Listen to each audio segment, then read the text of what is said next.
Today, as representatives of the Western Australian community, we unite to grieve the horrific murders of at least 15 innocent people. We think of the families of the victims who are left with broken hearts and confusion. We think of those injured and recovering in hospital and extend our well wishes. We think of the first responders and the ordinary Australians from all walks of life who stepped up, acted swiftly and bravely with profound gratitude. And we state, without equivocation, that we stand beside the Australian Jewish community, that we wholeheartedly condemn any act of anti-Semitism, hatred or discrimination, that we reject extremism in all its forms, that Jewish people of Australia have a right, an absolute right, to live without fear, and that, as members of the Australian community, we stand united, because we are stronger, united. And we in this chamber are united.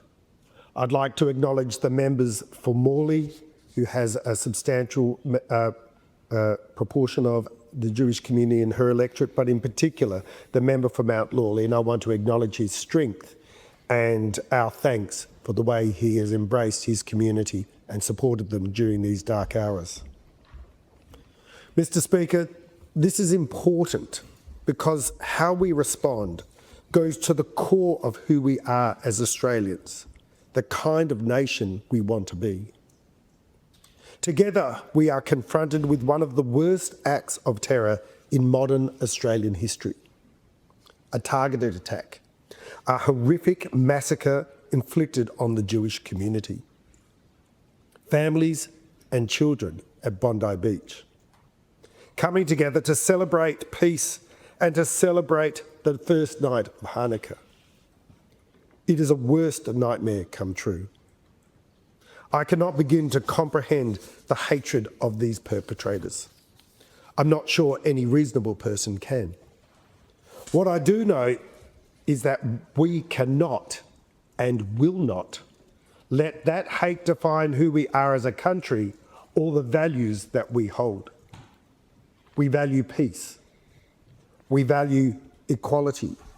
We value the right to celebrate our beliefs.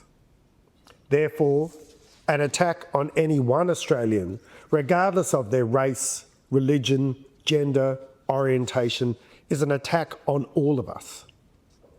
And that's why, in the wake of this tragedy, it's so important we show our support for our Jewish friends and neighbours.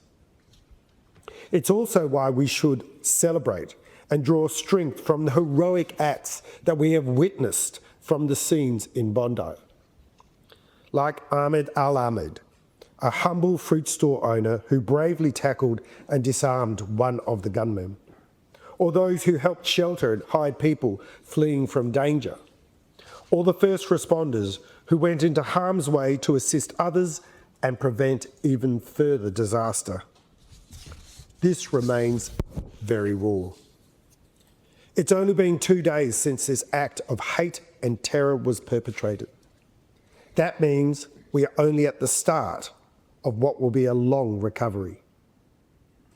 Bit by bit, we'll learn more about the lives taken in this terror attack. We'll hear about their plans, their dreams, what they meant to their family and friends, how they brought joy to those close to them. We'll hear about how they enriched their communities. We'll hear that they would have had a lot more to give. It's up to us to honour them, and we should do this through unity, by rejecting the division and hatefulness that motivated these attacks, and by holding on to the values we hold dearly as Australians. May the victims rest in peace, and may their families find solace in the support we show them in the difficult times ahead.